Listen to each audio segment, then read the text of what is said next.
सक्षमता परीक्षा में प्रश्न कैसे होंगे, किस प्रकार का प्रश्न पूछे जाएंगे, ऐसे तमाम सवालों का जवाब आपको इस वीडियो में मिल जाएगा। क्योंकि आप खुद स्क्रीन पर देखेंगे कि किस तरीके का प्रश्न पूछे जाने की पूरी संभावना है। आपको ये भी पता है कि बिहार के नियोजित शिक्षकों का राज्यकर्मी बनना अब 100% तय है और राज्यकर्मी बनने के लिए नियोजित शिक्षकों का परीक्षा विभाग लेगी। विभाग यानी बिहार विद्यालय परीक्षा समिति लेगी और इसकी तैयारी भी जोर शोर से हो रही है। तो ऐसे में बहुत कम समय दिया जाएगा तैयारी करने के लिए। तो ऐसे में जो भी नियोजित शिक्षक है लाखों की संख्या में, उनके लिए यह वीडियो बेहद महत्वपूर्ण है। आपको इस बात की जानकारी होनी चाहिए कि आखिर प्रश्न किस प्रकार के होंगे, प्रश्न कहाँ से होंगे, किस विषय वस्तु को प्रश्न जो पूछे जाएंगे सक्षमता परीक्षा में उसको टच करेगा। इसकी पूरी जानकारी, पूरा डिस्कशन कुछ प्रश्नों के सहारे आपको इस वीडियो में समझाने की कोशिश की जा रही है। इसलिए वीडियो के अंत तक बने रहें। आपको पूरा अंदाज़ा हो जाएगा कि सक्षमता परीक्षा में कैसे कैसे प्रश्न पूछे जाएंगे, कहाँ से पूछे जाएंगे, ताकि आपको यह गारंटी देते हैं कि निश्चित रूप से आप सक्षमता परीक्षा में सफल होकर राज्यकर्मी बन पाएंगे। तो आइए प्रश्नों पर डिस्कशन शुरू करते हैं। देखिए इस वीडियो में पहला प्रश्न है, शिक्षण से संबंधित समस्याओं को हल करने का दायित्व किसका है। देखिए शिक्षक जो पढ़ाते हैं और पढ़ाने संबंधी जो बच्चों के बीच समस्या आती है उसको हल कौन करता है। जैसा कि ऑप्शन में दिया है, शिक्षक का, सरकार का, अभिभावक का, छात्र का। तो बेहद आसान, महत्वपूर्ण बेहद आसान सवाल है। और ऐसे ही माननीय मुख्यमंत्री भी ने कहा है कि मामूली परीक्षा ली जाएगी। लेकिन मामूली परीक्षा तो होगी, लेकिन प्रश्नों का किस प्रकार का रूप होगा। तो इस वीडियो में आप समझ सकते हैं कि पहला जो प्रश्न है उसका जवाब है शिक्षक का, कि शिक्षक ही शिक्षण से संबंधित समस्याओं को हल करने का दायित्व निभाते हैं। अगला प्रश्न है, आप देख सकते हैं स्क्रीन पर, प्रश्न नंबर 2, एक विद्यालय समाज का ही एक छोटा रूप है, यह कथन सही है या गलत है। तो सत्य है, असत्य है, विरोधाभासी है, कुछ कहना उचित नहीं।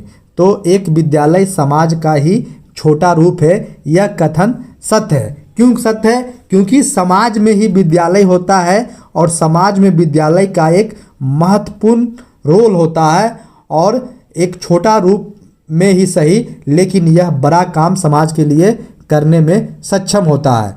अगला प्रश्न है, एक अच्छा नेतृत्व कैसा होता है।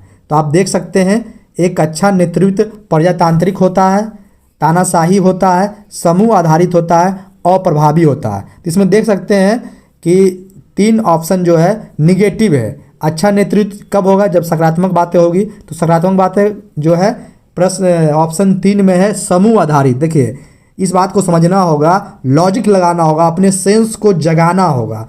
आपको समझना होगा कि एक अच्छा नेतृत्व, तो समझिए जो समूह की बात करता है, जो सबकी बात सुनता है, जो लोगों की बात सुनता है, वही अच्छा नेतृत्व कर सकता है। मान लीजिए कि आप नियोजित शिक्षक संघ चलाते हैं और संघ चलाते हैं तो आपको सारे नियोजित शिक्षकों शिक्षिकाओं की बात सुननी होगी, ना कि आप कुछ ही लोगों की सुनेंगे तो वो तानाशाही हो जाएगा और प्रभावी हो जाएगा, प्रजातांत्रिक भी नहीं होगा। क्योंकि प्रजातांत्रिक का मतलब होता है जो अपने आसपास ही अपने ही प्रजा की बात सुने। लेकिन एक अच्छा नेतृत्व का मतलब है कि आप मानवतावादी हो, दूसरे की बात भी सुने, लॉजिकल बात को समझें, मतलब तर्कयुक्त बातें करें। तो जो समूह की बात सुनता हो वो एक अच्छा नेतृत्व देता है। देखिए इतनी सारी बातें हम क्यों कर रहे हैं, वीडियो लंबा हो सकता है। हम आपको इस चीज़ का अंदाज़ा लगाने में हेल्प करना चाहते हैं कि प्रश्न का एक प्रश्न से कितने प्रश्न बन सकते हैं। और जब आप एनसीईआरटी यानी बिहार बोर्ड का जो किताब है क्लास 1 से लेकर के 8 तक, या फिर जो नियोजित शिक्षक 9-10 पढ़ाते हैं या 11-12 पढ़ाते हैं, उनके विषय वस्तु से भी प्रश्न होंगे। तो आपको समझना होगा कि आपके विषय वस्तु से संबंधित प्रश्नों को कहाँ से लिया जा सकता है, कहाँ से प्रश्न बनाया जा सकता है। इसलिए इस पर डिस्कशन किया जा रहा है। इसलिए वीडियो के अंत तक बने रहे। बेहद महत्वपूर्ण वीडियो है। सक्षमता परीक्षा आपको पास कराकर ही दम लेंगे, क्योंकि यह एक शुरुआत है। जैसे ही नोटिफिकेशन सक्षमता परीक्षा का आएगा कि परीक्षा होगी, और जो चीज़ें अभी चल रही है वो खबरों में है, लेकिन खबर गलत नहीं है, सही है, लेकिन फिर भी एक नोटिफिकेशन जब आ जाएगा कि कौन परीक्षा लेगा, ऐसे तो परीक्षा लेने की बात बीएससीबी द्वारा हो रही है, बिहार विद्यालय परीक्षा समिति, और एससीईआरटी जो है प्रश्न सेट करेंगे, जैसा कि दस्ता परीक्षा होता है। हालांकि ये प्रश्न भी बिहार विद्यालय परीक्षा समिति द्वारा ही एससीईआरटी के मदद से ही सेट किया गया है। वीडियो के अंत में बताएंगे कि यह प्रश्न कहाँ का है और किसका है, किस परीक्षा में पूछा गया है, आपको इस वीडियो में पूरा अंदाजा लग जाएगा। तो बढ़ते हैं अगले प्रश्न की ओर।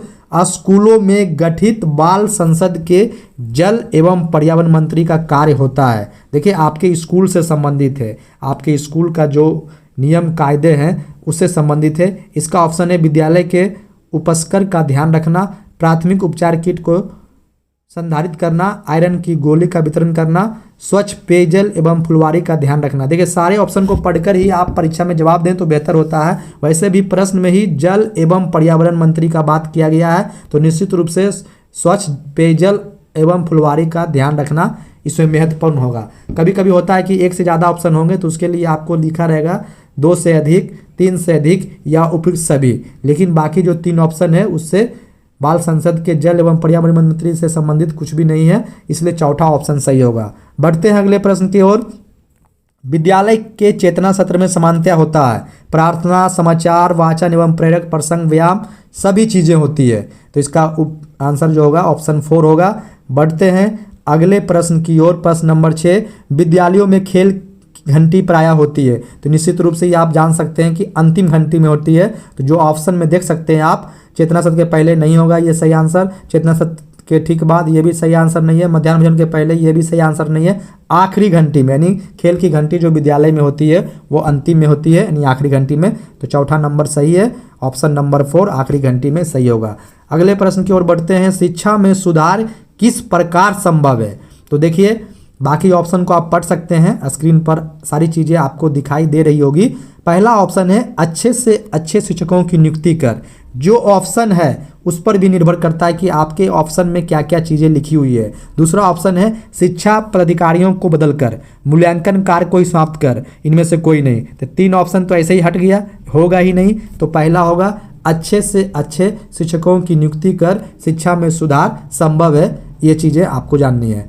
अगले प्रश्न की ओर बढ़ते हैं। ऑपरेशन ब्लैक बोर्ड संबंधित है, तो आप जान लीजिए कि एक मुहिम चलाया गया था ऑपरेशन ब्लैक बोर्ड, जिसमें लोगों को पढ़ने पढ़ाने के लिए जागरूक, कम से कम हस्ताक्षर या जो भी चीज़ें हैं प्राइमरी लेवल का, वो एक मुहिम चलाया गया था, कैंपेन था।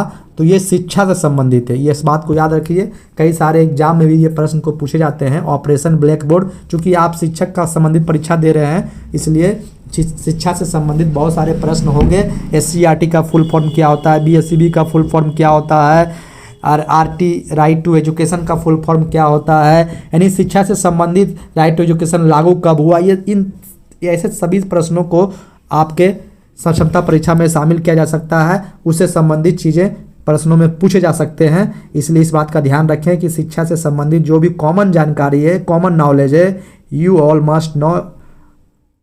तो इसका ऑपरेशन ब्लैक बोर्ड का आंसर हो गया शिक्षा से। अब अगले प्रश्न की ओर बढ़ते हैं। प्राथमिक कक्षा के शिक्षकों के लिए निम्न में से किसका ज्ञान सर्वाधिक आवश्यक है? तो इसका आंसर होगा बाल विज्ञान, बाल मनोविज्ञान। देखिए, जब हम ऐसे भी अभी सुप्रीम कोर्ट का जो बीएड वर्सेस डीएलएड का जो बातें हुई थी, इसी आधार पर डीएलएड वाले को अलाउ किया था कि नहीं 1 to 5 में सिर्फ प्राथमिक कक्षा में जो है सिर्फ डीएलएड वाले पढ़ाएंगे, बीएड वाले नहीं पढ़ाएंगे, क्योंकि डीएलएड कोर्स में बाल मनोविज्ञान बृहत स्तर पर पढ़ाया जाता है, यानी बच्चों के साइकोलॉजिकली समझने के जो तौर तरीके होते हैं विशेष तौर पर विस्तृत रूप से डीएलएड में बताया जाता है। इसलिए प्राथमिक कक्षा में जो है बाल मनोविज्ञान सर्वाधिक आवश्यक होता है। आगे बढ़ते हैं। प्रखंड स्तर के शिक्षा पदाधिकारी का पदनाम क्या? बेहद आसान प्रश्न है, मामूली परीक्षा है, और इसीलिए माननीय मुख्यमंत्री ने कहा था 2 नवंबर को, जब बीपीएससी शिक्षकों को नियुक्ति पत्र गांधी मैदान में दिया जा रहा था, पटना गांधी मैदान में, तो नियोजित शिक्षकों को भी मामूली परीक्षा लेकर राजकर्मी बना दिया जाएगा। हालांकि परीक्षा मामूली नहीं होती है, जो लोग जानते हैं उसके लिए प्रश्न मामूली जरूर होते हैं, जो लोग नहीं जानते हैं उनके लिए प्रश्न मामूली से कठिन भी हो जाते हैं। तो यहाँ पर बेहद आसान प्रश्न बताया गया है। प्रखंड स्तर के शिक्षा पदाधिकारी का पदनाम प्रखंड शिक्षा पदाधिकारी। ये प्रश्न उनके लिए आसान है जो शिक्षक हैं, शिक्षा से संबंधित है। बाकी जो लोग नहीं हैं उनके लिए कठिन भी हो सकता है, क्योंकि सब ऑप्शन में प्रखंड प्रखंड लिखा गया है। तो ऐसे अंदाजा लगा सकते हैं, प्रखंड शिक्षा पदाधिकारी ये सही आंसर है। अगले प्रश्न की ओर बढ़ते हैं। राज्य के सरकारी प्राथमिक विद्यालयों में अंग्रेजी विषय की पढ़ाई किस कक्षा से शुरू होती है? देखिए, अंग्रेजी विषय जो सरकारी स्कूलों में पढ़ाई जाती है, इसमें हालांकि 3 मारा गया कक्षा 3 से, लेकिन अब जो स्थिति आ रही है निकल कर के वो कक्षा 1 से ही हिंदी, अंग्रेजी और गणित की पढ़ाई शुरू है। इसमें टिक मारा गया है, जहाँ से मुझे प्रश्न उपलब्ध है उसमें पहले से ही बहुत सारे आंसर को टिक किया गया है, लेकिन उसमें से कुछ गलत भी हो सकते हैं और हो सकता है मुझसे भी 1-2 गलतियाँ हो जाए, अलग विषय है। लेकिन आपको यह जो अनुमान है वो आपको देने में हम कामयाब हो गए कि आपके सक्षमता परीक्षा में प्रश्न कहाँ से पूछे जाएंगे। चलिए बढ़ते हैं अगले प्रश्न की ओर। विद्यार्थियों को प्रचलित पर्व त्योहारों की जानकारी किस विषय के तहत दी जाती है? देखिए, 1 से 8 तक के शिक्षकों के लिए यह वीडियो बेहद महत्वपूर्ण है, क्योंकि प्रश्न उन्हीं के लिए है। तो पर्यावरण अध्ययन जब हम पढ़ाते हैं, ईवीएस जो किताब हम लोग सरकारी स्कूलों में पढ़ाते हैं, पर्यावरण और हम, तो इसी में पर्व त्योहारों की जानकारी दी जाती है। बाकी ऑप्शन गणित, भौतिकी, जीव विज्ञान आप समझ सकते हैं। ज़्यादा लंबा वीडियो हम नहीं करेंगे, कोशिश करेंगे कि जल्दी से ख़त्म कर दें आधे घंटे के अंदर। एक छात्र कक्षा में अन्य छात्रों को तंग करता है, एक शिक्षक होने के नाते आप क्या करेंगे? देखिए, सारे ऑप्शन को पढ़िए। देखिए, ये आपको बिल्कुल आपके सेंस को जानना चाहता है, आपको थिंकिंग के जानने की ज़रूरत पड़ती है इस प्रश्न के माध्यम से। तो देखिए, पहला ऑप्शन है सभी के बीच उसकी निंदा करेंगे, ये तो बिल्कुल नहीं होगा, निगेटिव बात है। उसकी पिटाई करेंगे, ये भी निगेटिव बात है और सामाजिक बात है। उसे कक्षा से बाहर कर देंगे, ये भी ह्यूमिलिएशन है। कारण जानकर उसका समाधान कर देंगे। देखिए, तो ऑप्शन पढ़ने के बाद ही आपको सही जवाब आ जाएगा। तो ऑप्शन 4 होगा सही आंसर, कारण जानकर उसका समाधान कर देंगे। अगले प्रश्न की ओर बढ़ते हैं। स्कूल में आपके किसी शिक्षक साथी द्वारा किए गए गलत व्यवहार की शिकायत आप किससे करेंगे? निश्चित रूप से आपके स्कूल में जो बॉस होते हैं वो प्रधानाध्यापक होते हैं, हेडमास्टर होते हैं, इंचार्ज होते हैं, तो आप पहले उन्हें ही कहेंगे, और यदि वे पक्षपात करते हैं तो फिर उनसे ऊपर के पदाधिकारी को आप कह सकते हैं। तो 14 नंबर का जो उत्तर है ऑप्शन नंबर 3 सही होगा। अगले प्रश्न की ओर बढ़ते हैं। बिहार के सरकारी विद्यालयों में पढ़ाई जा रही पुस्तकों में पर्यावरण और हम भाग 1 किस वर्ग से संबंधित है? तो देखिए, 1-2 में तो पर्यावरण होता नहीं है, तो वर्ग 3 में शुरू होता है पर्यावरण हम। तो आप समझ सकते हैं 3 के लिए भाग 1, 4 के लिए भाग 2, ऐसे ही आगे बढ़ते जाता होगा। तो आप कॉमन सेंस भी लगा सकते हैं। अगले प्रश्न की ओर बढ़ते हैं। प्रश्न नंबर 16। बच्चों को विद्यालय में शारीरिक दंड दिए जाने पर लगी रोक के बारे में आप क्या कहेंगे? देखिए, बच्चों को शारीरिक दंड देकर आप उसे डरा देते हैं, वे विद्यालय आने में हिचकते हैं, वे पढ़ने से भागते हैं, उनके मन में पढ़ाई एक बोझ सा लगता है, एक डर सा बन जाता है। इसलिए शारीरिक दंड दिए जाने पर रोक लगा दी गई है। यह कदम उचित है, यह निर्णय सही है। तो इसका सही उत्तर होगा ऑप्शन 1। अगले प्रश्न की ओर बढ़ते हैं। एक अच्छा शिक्षक वह है जो अच्छे अंक देता है, बिल्कुल गलत। ट्यूशन पढ़ाता है, बिल्कुल गलत। कठोर अनुशासन रखता है, ये भी गलत। छात्रों के प्रगति के प्रति सचेत रहता है। जी हाँ, बच्चे क्या सीख रहे हैं, कैसे डेवलप कर रहे हैं, किन विषयों में उनका ज़्यादा ज्ञान है, कितने मार्क्स ला रहे हैं, जो उनकी प्रगति होती है बच्चों की, उस पर अगर आप अवेयर रहते हैं एक शिक्षक के रूप में, तो यही अच्छे शिक्षक होते हैं इसी रूप में। अगले प्रश्न की ओर बढ़ते हैं। समुदाय एक शिक्षक से यह अपेक्षा करता है कि उसका आचरण व्यवहार अच्छा हो, बिल्कुल ये सही बात है। छात्रों के साथ किसी प्रकार का भेदभाव ना करे, ये भी सही बात है। विषय वस्तु का अच्छा जानकार हो, यह भी सही बात है, तभी आप बच्चों को सही ज्ञान दे पाएंगे। तो ये तीनों ऑप्शन सही है, इसलिए चौथा ऑप्शन उपयुक्त सभी दिया हुआ और यही सही आंसर होगा। देखिए, जब आपके प्रश्न में जो ऑप्शन दिए गए रहेंगे और उसमें से एक से ज़्यादा सही रहेंगे, तो आप जब उसे पढ़ेंगे तो आपको यह अनुमान हो जाएगा कि सारे ऑप्शन सही है, क्योंकि यहाँ आपके लॉजिकल सेंस को भी देखा जाएगा, आपके सोचने के तरीकों को भी परेखा जाएगा। जो भी चीज़ें हैं कि एक शिक्षक के रूप में आपके दिलो दिमाग में किन बातों की जानकारी होनी चाहिए, कैसी आपकी सोच होनी चाहिए, ये सभी चीज़ें प्रश्न के माध्यम से, चाहे वे प्रश्न आसान ही क्यों नहीं हो, आपके मन की बात को जानने की कोशिश की जाएगी। तो सक्षमता परीक्षा से आप डरे नहीं, आपको यह गारंटी देते हैं कि आप निश्चित रूप से 80% से एवं मार्क्स लाएंगे, चाहे वे प्रश्न कहीं से भी हो। बस सिलेबस को आने दीजिए, सिलेबस आते ही पूरी तैयारी आपकी कराई जाएगी। सजेशन के तौर पे हजारों हजार प्रश्न आपको दिए जाएंगे और निश्चित रूप से उसी में प्रश्न पूछे जाएंगे। अगले प्रश्न की ओर बढ़ते हैं। विद्यालयों में मनाए जाने वाले राष्ट्रीय पर्व। तो विद्यालयों में कौन सा पर्व मनाते हैं? स्वतंत्रता दिवस, गणतंत्र दिवस, और फिर जो है फेस्टिवल के तौर पे चिल्ड्रेन डे, और फिर 2 अक्टूबर गांधी जयंती, ये सब मनाते हैं। लेकिन ऑप्शन में वो सब चीज़ तो है नहीं, तो आपका पहला ऑप्शन है स्वतंत्रता दिवस, गणतंत्रता दिवस, गणतंत्र दिवस। तो यही होगा ऑप्शन नंबर 1। अगले प्रश्न की ओर बढ़ते हैं। प्रश्न नंबर 20।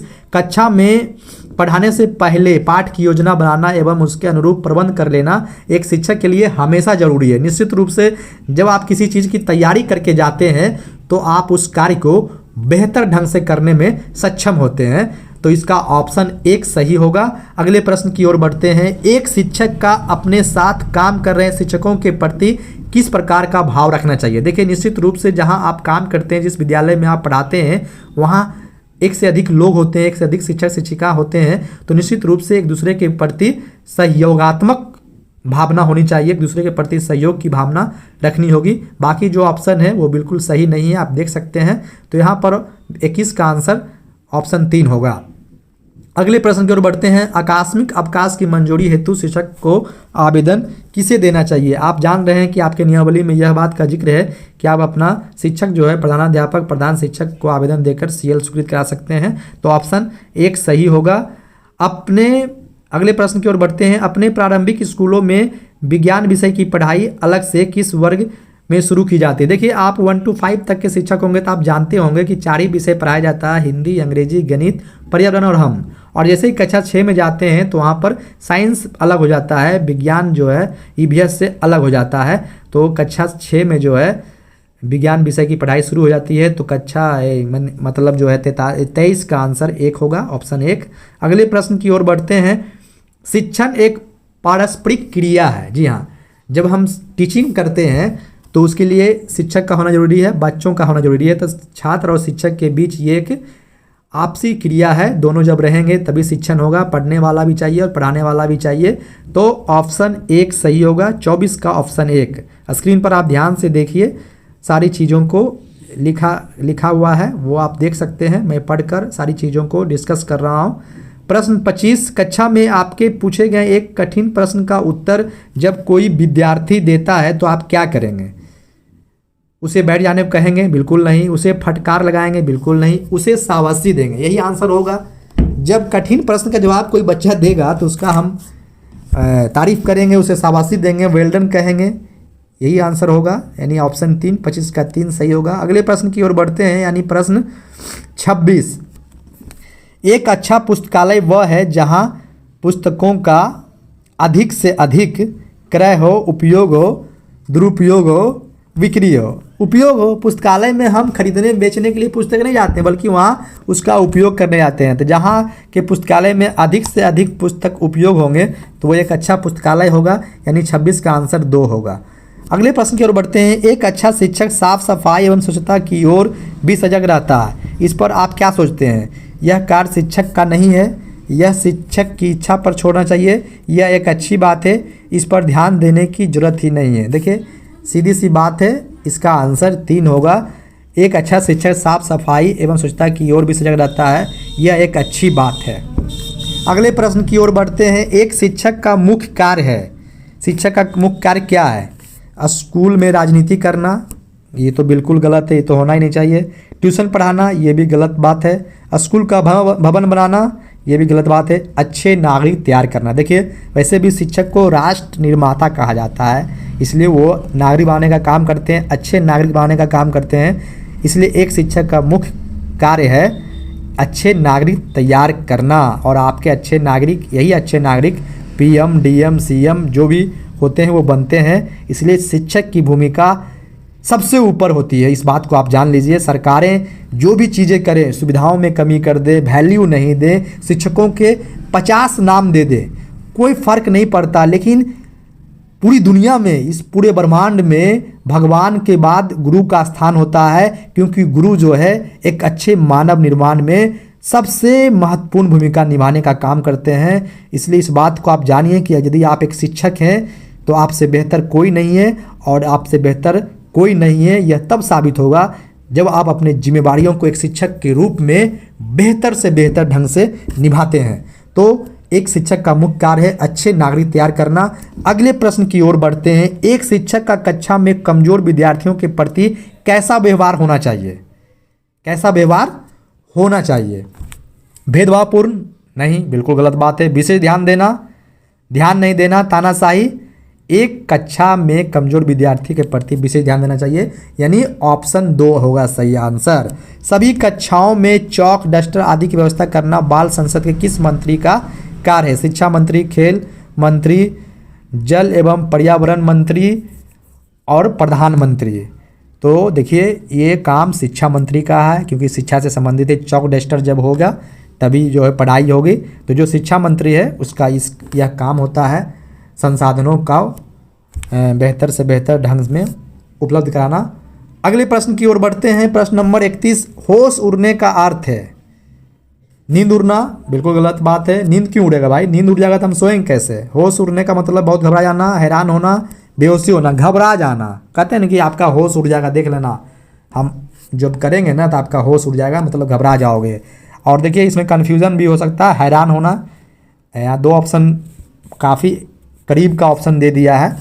खैर इस पर कोई ज़्यादा डिस्कशन करके समय बर्बाद करने की जरूरत नहीं है।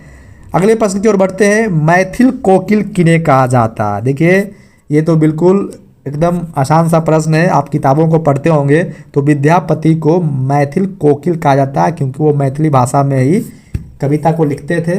बहुत सारी बातें इनसे जुड़ी हुई है, आप आगे पढ़ लेंगे। यहाँ पर हम आपको सिर्फ अनुभव दे रहे हैं कि कैसे प्रश्नों का समाकलन जो है आपके सक्षमता परीक्षा जो नियोजित को राजकर्मी बनाने वाली है उसमें होगी। अगले प्रश्न की ओर बढ़ते हैं। कल्पना चावला का संबंध किस क्षेत्र से है? तो कल्पना चावला तो आकाश में गई थी, अंतरिक्ष में गई थी, जिससे संबंधित है, यानी प्रश्न 33 का आंसर 1 होगा। रात्रि का विलोम शब्द होगा दिवस, ये तो आसान है। संधि के भेदों की संख्या, संधि तो 3 तरह के होते हैं, स्वर संधि, व्यंजन संधि, विसर्ग संधि। यहाँ पर देखिए 2 मार दिया, गलत है, एक सही होगा, यानी ऑप्शन 1, यानी संधि 3 प्रकार के होते हैं। अगले प्रश्न की ओर बढ़ते हैं। पुस्तकालय का संधि विषय होता है, तो पुस्तक जोरालय, यानी पुस्तक का घर, पुस्तक जोरालय कहाँ पर है? ऑप्शन 2 में है, सही होगा। मेरे नाना जी नाना प्रकार के खिलौने लाए, उपयुक्त वाक्य में रेखांकित पद का अर्थ है नाना प्रकार के। माँ के पिता, नाना जो कौन होते हैं? माँ के पिता होते हैं, बेहद आसान है, तो ऑप्शन 1 सही होगा। मेरे नाना जी नाना प्रकार के खिलौने लाए, देखिए यहाँ पे नाना जी के बारे में पूछा, नाना प्रकार, प्रकार के आगे नाना लगा हुआ है, तो नाना का यहाँ जो है बहुत से संबंध है, ठीक है, क्रिया विशेषण से संबंधित है, यानी क्रिया विशेषण है ये बहुत, यानी यहाँ नाना माँ के पिता नहीं होगा बल्कि 4 ऑप्शन होगा। नाना का मतलब बहुत यहाँ पर है, ठीक है, तो 37 का ऑप्शन 4 होगा। निम्नलिखित में गद्य का रूप नहीं है? डायरी, कहानी, आत्मकथा, कविता। देखिए जो छोटा होता है वो डायरी नहीं होता है, मतलब डायरी नहीं हो सकता है। आत्मकथा, कहानी का रूप कौन नहीं है? कविता कहानी का रूप, ये गद्य का रूप नहीं है। पैसेज जो होगा वो डायरी भी हो सकता है, कहानी भी हो सकता है और आत्मकथा भी हो सकता है, तो यहाँ पर ऑप्शन 4 होगा जो गद्य का रूप नहीं है। अगले प्रश्न की ओर बढ़ते हैं। खूब लड़ी मर्दानी वह तो झांसी वाली रानी थी, यहाँ झांसी वाली रानी का मतलब किनसे है? तो रानी लक्ष्मीबाई, ये तो सिंपल सी बात है, रानी लक्ष्मीबाई को झांसी की रानी कहा जाता है। अगले प्रश्न की ओर बढ़ते हैं। टेढ़ी नज़र से देखना मुहावरे का अर्थ है? टेढ़ी नज़र से देखना मतलब गुस्से से देखना, ये तो ऑप्शन 3 आंसर होगा, बिल्कुल सही है। अगले प्रश्न की ओर बढ़ते हैं। प्रश्न नंबर 41, जो झूठ बोलता है उसे कहा जाता है मिथ्यावादी, ऑप्शन 2 सही होगा। द्विगु समास का उदाहरण है, देखिए द्विगु समास आप पढ़ लीजिए, समास क्या है, समास कितने तरह के होते हैं। द्विगु समास वह समास है जिसके जब हम तोड़ते हैं तो उसके आगे कोई संख्या का जिक्र हो, जैसे यहाँ पर है त्रिफला, यानी 3 फलों का समायोजन, मतलब समाहित करना, 3 फलों का मिला देते हैं तो त्रिफला हो जाता है। तो यहाँ त्रि है, त्रि मतलब संख्या है, इसलिए ये द्विगु समास होगा। तो कोई भी जब शब्द में आगे कोई संख्या का बोध होगा तो वो द्विगु समास होगा। विशेष जानकारी आप इस पर पढ़ कर ले सकते हैं। अगले प्रश्न की ओर बढ़ते हैं। उपकार का विपरीतार्थक शब्द है। उपकार का अनुपकार, अपकार एक ही होता है, तो यहाँ पर उपकार का उल्टा जो है अपकार होगा, ऑप्शन 2। चांद कुर्ता का कविता के रचनाकार कौन है? रामधारी सिंह दिनकर, ये तो आप जानते हैं। चांद का कुर्ता, मुझे भी माँ सिलवा दो, ये कविता आप पढ़े होंगे। रामधारी सिंह दिनकर होगा, 44 का 2 ऑप्शन होगा सही। जगन्नाथ का संधि विच्छेद क्या होता है? देखिए जगन्नाथ मंदिर बोलते हैं ना, जगत का नाथ यानी दुनिया के मालिक, तो यहाँ पर जगन्नाथ का संधि विच्छेद ऑप्शन नंबर 3 सही है, जगत जोरनाथ। अगले प्रश्न की ओर बढ़ते हैं। वीडियो लंबा ना हो इसलिए हम तेज़ी से कर रहे हैं, क्योंकि देखिए आपको परीक्षा पास करनी है, थोड़ा समय तो देना ही पड़ेगा, इस वीडियो को पूरा देखना ही होगा और तभी आप जो है देखिए ये तो आपके वर्ग 7 का हिंदी पुस्तक का नाम क्या है, तो बहुत आसान है, आप देख लेंगे। और काल के कितने वेद होते हैं? टेंस जिसको बोलते हैं। काल कितने प्रकार होते हैं? 3 प्रकार होते हैं, वर्तमान काल, भूतकाल, भविष्य काल। नचिकेता कौन था? नचिकेता देखिए एक ऐसा भक्त था जो अपने पितृभक्त में नील था, अपने पिता के लिए यमराज से अब वरदान मांगने चले गए थे, क्योंकि पिताजी उस पर गुस्सा हो गए थे किसी बात को लेकर, इसलिए अपने पिताजी के गुस्सा शांति के लिए जो है यमराज से वरदान मांगे थे। तो नचिकेता पितृभक्त था, देशभक्त, भक्त, मातृभक्त ये सब नहीं था, पितृभक्त था। अगले प्रश्न की ओर बढ़ते हैं। निरक्षर का अर्थ है निरीक्षर, मतलब कुछ पढ़ा लिखा नहीं हो, ठीक है, तो कुछ पढ़ा लिखा ही भी नहीं होगा, बहुत पढ़ा लिखा हुआ नहीं, पढ़ा लिखा नहीं। निरीक्षर का मतलब पढ़ा लिखा नहीं, मतलब ऑप्शन 3 सही होगा। सूरदास ने कृष्ण के किस अवस्था की चर्चा की है? देखिए सूरदास जो थे वो कृष्ण भगवान के बाल अवस्था यानी बचपन के चीज़ों का व्याख्यान किए हैं, नहीं ऑप्शन 2 होगा बाल्य अवस्था। अगले प्रश्न की ओर बढ़ते हैं। भाग्य पर इठलाऊं में कौन सा अर्थ ठीक लगता है? भाग पर नाराज होना, भाग पर गर्व करना। इठलाना मतलब गर्व करना, मतलब अपने आप को समझना, वही हुआ, यानी 51 का 2 ऑप्शन सही होगा। भाग पर इठलाना मतलब भाग पर गर्व करना, ये सही होगा। अगले प्रश्न की ओर बढ़ते हैं। किसी घटना को घटित होते देखने वाला कहलाता है? प्रत्यक्षदर्शी ने बोलता है कि वो प्रत्यक्षदर्शी है, मतलब जो सामने से देखा है। अगले प्रश्न की ओर बढ़ते हैं। शंकर यह सुनकर चुप हो गया, इसमें शंकर शब्द है, शंकर एक व्यक्ति का नाम है इसलिए संज्ञा है, ऑप्शन 3 सही होगा। 9, 2, 11 होना मुहावरा है, भाग जाना यानी 54 का 1 सही होगा। वर्ग 3 की हिंदी पाठ्य पुस्तक का नाम क्या आप जानते हैं? बहुत आसान है। अगले प्रश्न की ओर बढ़ते हैं। संख्या 142 में 4 का स्थानीय मान है, तो 4 देखिए इधर से पढ़िए, दाएं साइड से इकाई दाएं, 40 यानी 4 जो यहाँ पर है वो 40 के संख्या पे 4 गुना 10 दाएं के स्थान पर है, तो 4 गुना 10 यानी 40 हुआ। इकाई दाएं सैकड़ा ये पढ़ लेंगे आप, बिल्कुल बेसिक से जानकारी आपको रखनी है, कहीं भी कन्फ्यूजन हो उसको रिवाइज कर लें। अगले प्रश्न की ओर बढ़ते हैं। 1 अंक की संख्या में सबसे बड़ी संख्या 9 और 2 अंकों की सबसे छोटी संख्या 10 को जोड़ने पर 10 और 9 19 यानी ऑप्शन 3 होगा। वर्ग अंतराल आप जानते हैं, 4 8 जोड़ दीजिए, 12 भागा 2 कर दिए 6 हो गया, यानी 58 का 4 ऑप्शन यानी 6 आंसर सही होगा। अगले प्रश्न की ओर बढ़ते हैं। 59, 16 एवं 64 का महत्तम समवर्तक यानी हाईएस्ट कॉमन फैक्टर, तो देख लीजिए कि जो है 16 और 64 में जो है सबसे पहले कौन सा आएगा, तो 16 ही आएगा, 16 चौका 64, 16 ही आंसर होगा। SCF जो होता है मौस, ये बहुत आसान है। और यहाँ पर देखिए त्रिविमीय ज्यामितीय आकृति कौन है? वृत्त, घनाभ, त्रिभुज, वर्ग, तो यहाँ घनाभ ये होगा, त्रिविमीय ज्यामितीय आकृति है ना। और अगले प्रश्न की ओर बढ़ते हैं। एक आयत की लंबाई 12 सेमी और चौड़ाई 5 सेमी है, तो आयत का क्षेत्रफल होगा, गुना कर दीजिए लंबाई चौड़ाई को, जो होगा वो सही आंसर हो जाएगा। एक चतुर्भुज के कितने शीर्ष होते हैं? 4 होते हैं, ऑप्शन 3 सही होगा। देखिए यहाँ पे टैली मार्क्स है, टैली मार्क्स जो होता है आप देखिए 4 लाइन खींच के ऐसे कर देते हैं, ये संख्या को दर्शाना होता है जब आप बार ग्राफ पे कुछ ड्रॉ करते हैं। ये स्टैटिक्स का है, सांख्यिकी का है, जो सबसे नीचे क्लास में 6 8 में पढ़ना होता है, 6 7 8 में। तो यहाँ कितना हो गया? 5 5 10 3 13 यानी ऑप्शन 2 होगा, यानी 13 दर्शा रहा है। अगले प्रश्न की ओर बढ़ते हैं। वर्गमूल का चिन्ह है, 196 का वर्गमूल 14 होगा, आप जान रहे हैं। 2x + 3 देखिए समीकरण है, बिल्कुल आसान है। 2x + 3 = 15, 3 को उधर ले जाकर माइनस कर दीजिए, 2x = 12, 12 को फिर 2 से भाग कर दीजिए, यानी ऑप्शन 6 यानी 1 होगा, ऑप्शन 1 यानी 6 आंसर होगा। हम देखिए आपको एक अनुमान देना चाहते हैं कि कैसे प्रश्नों को आपको सक्षमता परीक्षा में पूछा जाना चाहिए, और निश्चित रूप से ऐसे ही प्रश्न होंगे, और कहाँ से होंगे अब आप इतना वीडियो देख करके अंदाज़ा लगा लिए होंगे। अगले प्रश्न की ओर बढ़ते हैं। संख्या 8 के लिए निम्नलिखित में कौन सही है? देखिए यहाँ पे देख लीजिए कौन सही है संख्या 8 के लिए, तो 2 पे क्यूब है ना, तो 2 गुना 2 गुना 2 तो कितना हो गया? ये भी 8 होगा, 2 गुना 2 गुना वो भी 8 होगा, 16 भागा 2 वो भी 8 होगा, तो इनमें से सभी यानी ऑप्शन सभी सही है, तो यानी 4 सही होगा, यानी 66 का 4 आंसर सही है। 7003 की संख्या देख लीजिए, यहाँ पर लिखा हुआ 4 नंबर में 7003। देखिए कितना आसान है। मोहन के पास 300 रुपये खर्च करने के बाद 800 रुपये बचाते हैं। 300 खर्च कर दिया, 800 बच गया, तो उसके पास 1100 था। 3 + 8 1100, घुमाकर थोड़ा सा लैंग्वेज होगा, यानी ऑप्शन 3 सही होगा। लूडो के एक पासे में कुल कितने सत्ता होते हैं? आप देख लीजिए, लूडो जो होता है घन के रूप में होता है, क्यूब जो होता है 6 सत्ता होते हैं। 1 पर पावर 6, देखिए कितना भी घात क्यों नहीं हो 1 पर, वो उसका आंसर 1 ही होता है, क्योंकि 1 गुना 1 गुना 1 गुना जितना बार आप करें 1 ही आएगा, यानी ऑप्शन 3 सही होगा। सामान्यतः किसी चुंबक के कितने ध्रुव होते हैं? तो सामान्यतः किसी चुंबक का 2 ध्रुव होता है, उत्तरी और दक्षिणी। आप किसी चुंबक को स्वतंत्र रूप से छोड़ेंगे तो 2 ही दिशा में उसका आएगा, उत्तर और दक्षिण। बिल्कुल बेसिक जानकारी आपको रखनी है। बल्ब के आविष्कार किसने किया? एडिसन ने, थॉमस अल्वा एडिसन, इस आप जानते ही है। ठोस पदार्थ का उदाहरण है, ठोस कौन सा है? पानी, हवा, तेल, तीनों तो होगा नहीं, तो कौन होगा? पत्थर ठोस है। निम्नलिखित वस्तुओं में विषय बिजली का कुछ अलग है। बिजली मतलब जिसमें बिजली संवाहित नहीं होती, मतलब बिजली उसमें नहीं जाता है। तांबा में तो जाता है, एल्युमिनियम जाता है, लोहा में जाता ही है, तो प्लास्टिक में नहीं जाता है, तभी तो हम प्लास्टिक पाने का काम करते हैं बिजली का। अगले प्रश्न की ओर बढ़ते हैं। पृथ्वी का एक ही प्राकृतिक उपग्रह है, जानते हैं, चंद्रमा है। चंद्रमा जो है पृथ्वी के चारों तरफ घूमती है, इसलिए उसका प्राकृतिक उपग्रह है। अगले प्रश्न की ओर बढ़ते हैं। जल क्या है? जल एक द्रव है, यानी क्षेत्र का 2 आंसर सही होगा।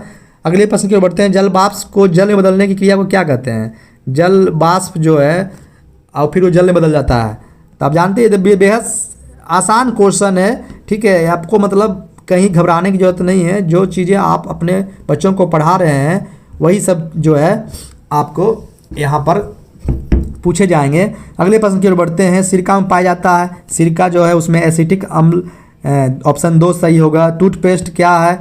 अम्ल, क्षार, लवण, कोई नहीं। टूथपेस्ट में क्या होता है? सोडियम, नमक, ये सब मिला रहता है। तो आप देखिए बेहद आसान प्रश्नों को पूछा जाएगा और इससे आप अंदाज़ा लगा सकते हैं, क्योंकि ये जो प्रश्न सेट किए गए हैं वो बिहार विद्यालय परीक्षा समिति और SCERT के माध्यम से ही हुआ है। वीडियो के अंत में आपको हम बता देंगे कि यह प्रश्न किसका है, किस परीक्षा में यह प्रश्न को पूछा गया, इन प्रश्नों को पूछा गया। लकड़ी उष्मा का क्या है? लकड़ी में करंट नहीं आता है, उष्मा नहीं आता है, तो क्या कुछ अलग है लकड़ी?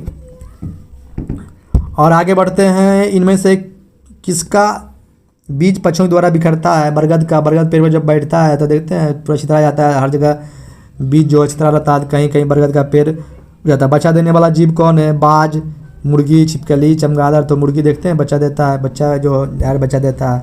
बाकी सब जो है अंडा देता है, चमगादड़, छिपकली, मुर्गी भी अंडा देता है, हाँ सॉरी, मुर्गी अंडा देता है, छिपकली भी अंडा देता है, चमगादड़ भी अंडा देता है, बाज जो है बच्चा देता है। कौन सा जीव रेंग कर चलता है? तो सांप रेंग कर चलता है। और पौधे का जन्मांग क्या है? पौधे का जन्मांग फूल है, ये तो आप जानते ही है। पौधे जल और खनिज का अवशोषण करते हैं जड़ द्वारा, सारी चीज़ों को अपने अंदर लेते हैं वो जड़ के द्वारा, तो यानी 85 का ऑप्शन 1 होगा। अगले प्रश्न की ओर बढ़ते हैं। वेदों की कुल संख्या कितनी है? तो 4 है। आप जानते हैं यजुर्वेद, सामवेद, अर्थववेद और जो भी ऋग्वेद, ये सभी जो है 4 वेदों की संख्या है। खुदा बख्श ओरिएंटल पब्लिक लाइब्रेरी, जी हाँ, पटना में गंगा नदी किनारे है, यानी ऑप्शन 1 सही होगा। सम्राट अशोक कहाँ का शासक था? कितना आसान है। सम्राट अशोक कहाँ का शासक था, ये आप पर छोड़ देते हैं कमेंट पर। ये सब आप पढ़े होंगे, कंपटीशन की तैयारी किए होंगे, तो आप कमेंट करके जवाब दें। इतना आसान प्रश्न को पूछा गया है। झांसी में 1857 के संग्राम का नेतृत्व किसने किया? तो झांसी में 1857, तो ये बीर कुंवर सिंह, 1857 सिपाही विद्रोह जान रहे हैं। झारखंड किस राज्य के विभाजन के फलस्वरूप? ये भी आप जानते होंगे। देखिए मीडिया वाले BPSC वाले से पूछ रहे थे कि बिहार से झारखंड को कब अलग किया गया था? 15 नवंबर 2000 को अलग किया था, और तभी 15 नवंबर को माननीय भारत के प्रधानमंत्री आए थे वहाँ पर, बिरसा मुंडा की जयंती पर जो है वहाँ पे आए थे झारखंड में 15 नवंबर को, इसी 15 नवंबर को। और 15 नवंबर को ही 15 नवंबर 2000 को बिहार से झारखंड को अलग किया गया था। लेकिन उससे पहले किस राज्य को अलग किया गया? आप कमेंट करके इस प्रश्न का जवाब दें। आगे बढ़ते हैं। छोटा नागपुर क्या है? छोटा नागपुर क्या है? मैदान है, झील है, पहाड़ है, पठार है? आप जान रहे हैं, पठार है। अगले प्रश्न की ओर बढ़ते हैं। भारत के पूरब में है, भारत के पूरब में कौन सा है? बंगाल की खाड़ी है, हिमालय पर्वत है, हिंद महासागर है? कमेंट कर जानकारी दे। देखिए कुछ प्रश्नों को आपकी जानकारी में पहले से, क्योंकि इसके ऊपर पढ़ने पढ़ाने से नहीं, आप पहले तैयारी करते होंगे, इसके जान रहे होंगे। विश्व का सबसे बड़ा महादेश कौन सा है? एशिया महादेश है, यानी ऑप्शन 4 सही होगा। 93 का 4। बिहार जन्मस्थली है, बिहार में किसका जन्म हुआ? गुरु गोविंद सिंह का, पटना सिटी में। गुरु नानक जी का तो हुआ नहीं, रविदास जी या गुरु तेग बहादुर जी का तो हुआ नहीं। ऐसे भी आप अलग करके जान सकते हैं। एक्सप्रेसवे किसको कहते हैं? सड़क का। देखते हैं यमुना एक्सप्रेसवे, तो कौन एक्सप्रेसवे नाम दिया गया है ना, तो एक्सप्रेसवे नाम है किसका? सड़क का, अखबार का नहीं है। अगले प्रश्न की ओर बढ़ते हैं। गोलघर कहाँ है? पटना में। कितना आसान है। विधानसभा सदस्य का कहा जाता है विधायक। जेब्रा क्रॉसिंग क्या है? पदयात्री क्रॉसिंग है। 98 का 4।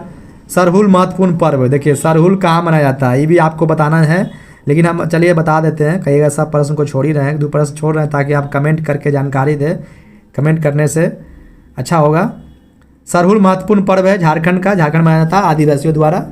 मछली क्या क्या चीज़ लोग करते हैं। शिक्षा विभाग के कार्यों संचालन करने वाले मंत्री, शिक्षा मंत्री।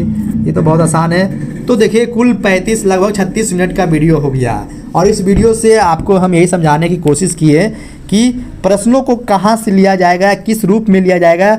और ये प्रश्न जो है दक्षता परीक्षा का है, और इसको सेट करने वाले जो इंस्टीट्यूशन है वो है SCERT महेंद्रू पटना, और फिर बिहार विद्यालय परीक्षा समिति। और जो सक्षमता परीक्षा होने जा रही है उसको भी SCERT और बिहार विद्यालय परीक्षा समिति मिलकर कराएंगे, आयोजित प्रश्न को सेट करेंगे।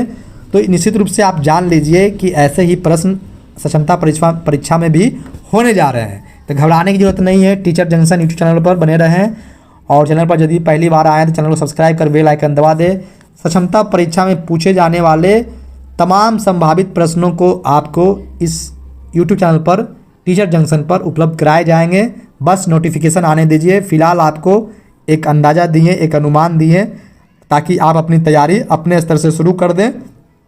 बाकी महत्वपूर्ण प्रश्नों को जो है संकलित कर आपके बीच हमेशा लाने का प्रयास करेंगे नोटिफिकेशन जैसे ही आएगा। तो बहुत बहुत धन्यवाद। नमस्कार।